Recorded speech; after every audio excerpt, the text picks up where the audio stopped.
Bacaan dari Nubuat Yehezkiel. Aku mendengar Tuhan berseru dengan suara nyaring.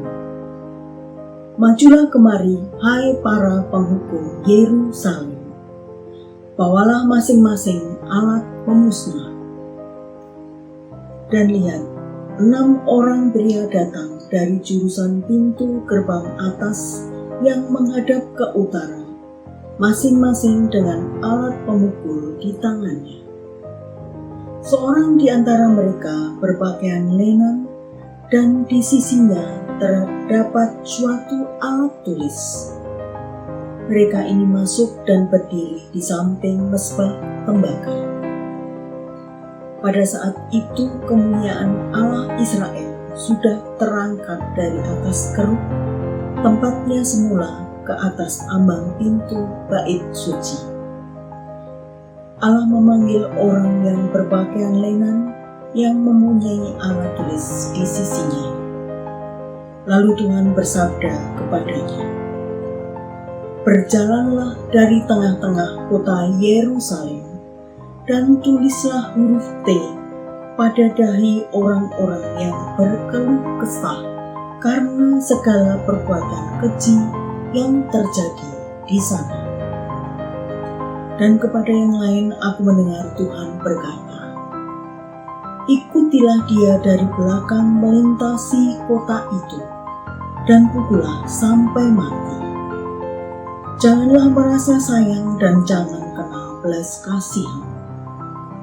Orang-orang tua, teruna dan dara-dara, anak-anak kecil dan para wanita, bunuh dan musnahkanlah.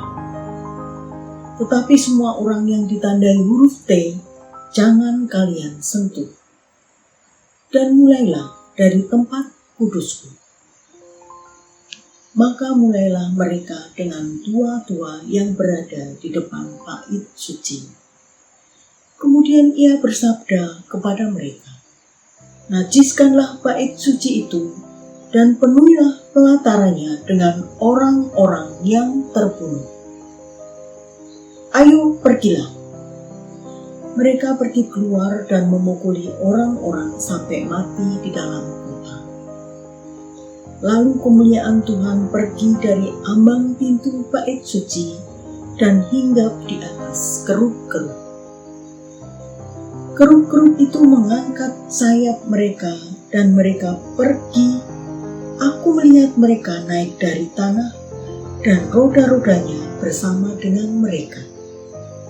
Lalu mereka berhenti dekat pintu gerbang rumah Tuhan di sebelah timur, sedang kemuliaan Allah Israel berada di atas mereka.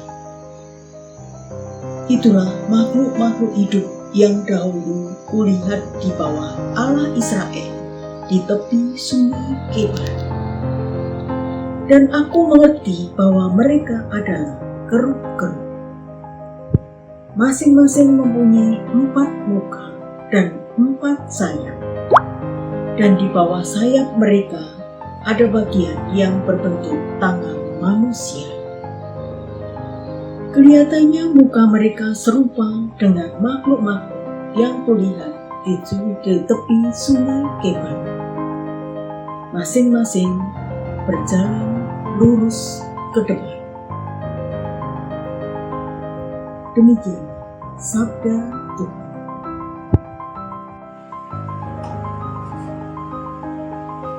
Semoga Tuhan beserta kita sekarang dan selama-lamanya. Inilah Injil Tuhan kita Yesus Kristus menurut Santo Matius. Dimuliakanlah Tuhan.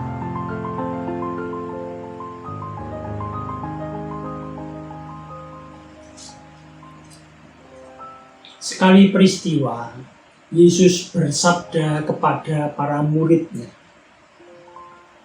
"Apabila saudaramu berbuat dosa, tegurlah dia di bawah 4 mata. Jika ia mendengarkan nasihatmu, engkau telah mendapatnya kembali. Jika ia tidak mendengarkan engkau, bawalah seorang atau 2 orang lagi, supaya atas keterangan 2 atau 3 orang saksi, perkara itu tidak disangsikan. Jika ia tidak mau mendengarkan mereka, sampaikanlah soalnya kepada jemaat. Dan jika ia tidak mau juga mendengarkan jemaat, pandanglah dia sebagai seorang yang tidak mengenal Allah, atau seorang pemungut cukai. Aku berkata kepadamu, sesungguhnya apa yang kamu ikat di dunia ini akan terikat di surga, dan apa yang kamu lepaskan dari dunia ini akan terlepas di surga. Dan lagi aku berkata kepadamu, jika 2 orang daripadamu di dunia ini sepakat meminta apapun juga, permintaan mereka itu akan dikabulkan oleh Bapa-Ku yang di surga. Sebab di mana 2 atau 3 orang berkumpul dalam nama-Ku, di situ Aku ada di tengah-tengah mereka. Demikianlah Injil Tuhan. Terpujilah Kristus.